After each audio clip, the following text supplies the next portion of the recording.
everybody, and welcome to the video. Neve and I are making peanut butter cookies today, and it's peanut butter cookies we have made before on the channel, but we are kicking these up 10 notches. These are going to be unreal. Are we ready? Yes! All right, we have everything measured out. We're starting with half a cup of butter, or margarine or shortening, whatever you want to use. Want me to dump it in? Alrighty, half a cup. Boop. To that, we're going to add half a cup of brown sugar and half a cup of white sugar.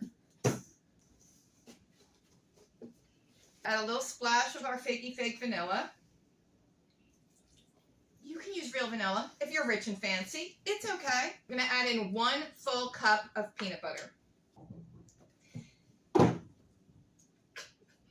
That was the cat falling off the table. The recipe classically calls for 1 egg. So if you want to do 1 egg, do 1 egg. I am doing just egg yolk because I have this theory that I don't know if it's true or not, but it's my theory that if you just use egg yolks in the cookies, it makes them like crispy on the outside, chewy on the inside. I don't know if that's true, but that's what I want. Egg. I was going to do just 2 egg yolks, but then I didn't feel like that was the volume of a whole egg. So I put in a 3rd egg yolk, which I don't know, might be too much. So either an egg or 2 yolks or 3 yolks, whatever feels good to you. You mix it till it's nice and smooth, and then we're going to add in 1 1/4 cups of flour with 3/4 of a teaspoon of baking powder and 1/4 of a teaspoon of salt to activate the baking powder. I'll just put a little bit in at a time for you to stir it in and incorporate it all, because sometimes it's hard to mix the flour in. And if the dough is too stiff and you can't get all the flour mixed in, you can add up to 3 tablespoons of milk if you need to.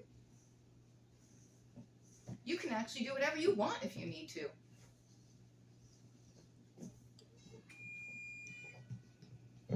And the oven just beeped, so it's come up to temperature. We have that preheated to 375. These will take 8 to 10 minutes in the oven. You ready for a little more flour? That makes it easier to mix in, doesn't it? To just do a little bit at a time. I lined it with foil so you wouldn't see what a manky old cookie tray I have. Nice clean foil. All right. There you go. There's our beautiful dough.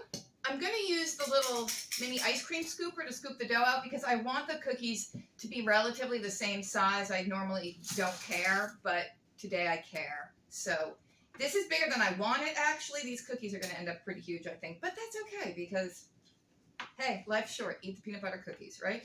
So I'll blop the dough out, and then Neve can do the crisscross pattern. And if the fork sticks too much, you can dip it in a little sugar if you want.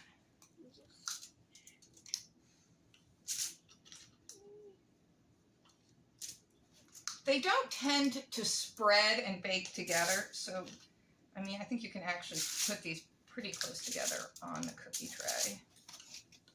Though the dough does feel soft. Maybe they will spread. I don't know.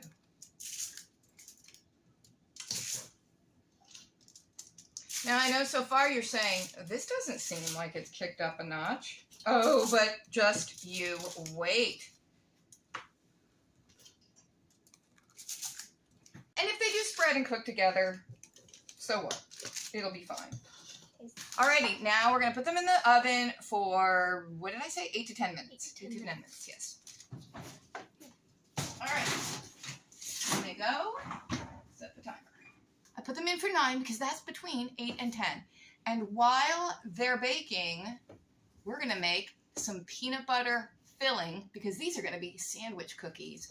Oh yeah, the same kind of peanut butter filling that you have inside your homemade Reese's peanut butter cups. Because it's not just peanut butter. You could just spread peanut butter in between the cookies. You could put peanut butter and jelly. You could just put jelly. You could put marshmallow fluff, though that would be really, really bad for you, so we're not doing that. But we are making the peanut butter filling that you would have in a peanut butter cup. Right? So let's get going with that.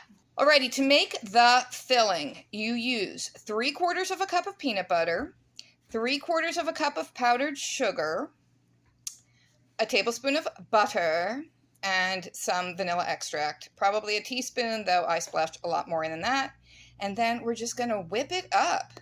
Whip it good. Get it all mixed together and whipped up nice and airy and light. This is your Reese's peanut butter cup filling.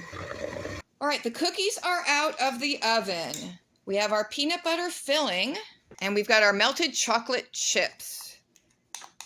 I was thinking about adding heavy cream in here to make it a ganache, but then I forgot to take the cream out of the freezer because that's where my cream is. So we're just going to go with melted chocolate chips.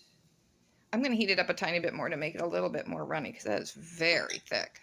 These are big cookies. And these cookies would be great also just with ice cream in the middle, like a cookie ice cream sandwich, you know? Sandwich it up.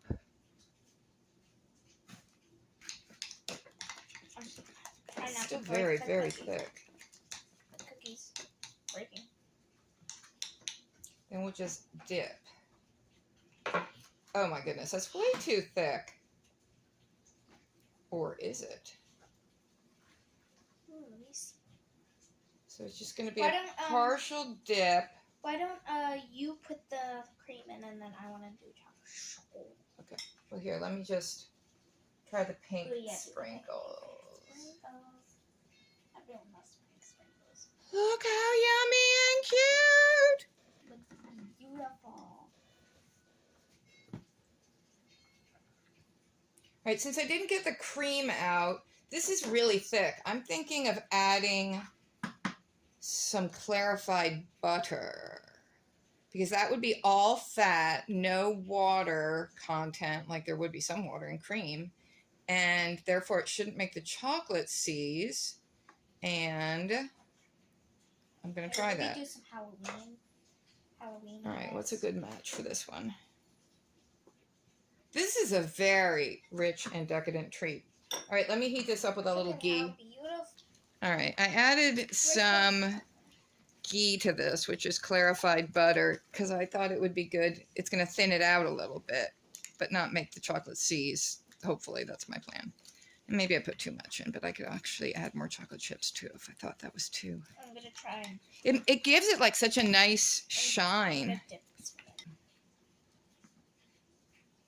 Oh, yeah. That works a lot better. So add your cream to make ganache or some clarified butter. Look at that. Don't use margarine because there's too much water in it. It'll mess your chocolate up. And then I guess you could pop these in the fridge to get them to kind of harden up. I don't have room in the fridge. We're going to put them in the coolest available space in the house. Uh-oh, this is falling apart. Everything's falling apart. The cookie's falling apart. Everything is falling apart. Maybe this needs more chocolate spread all over it to kind of cement everything together. All right. So if things start to get cracky, use your chocolate as a cement. Oh, my goodness. Okay. Oh, look at that. Sprinkles do the job. Here we go.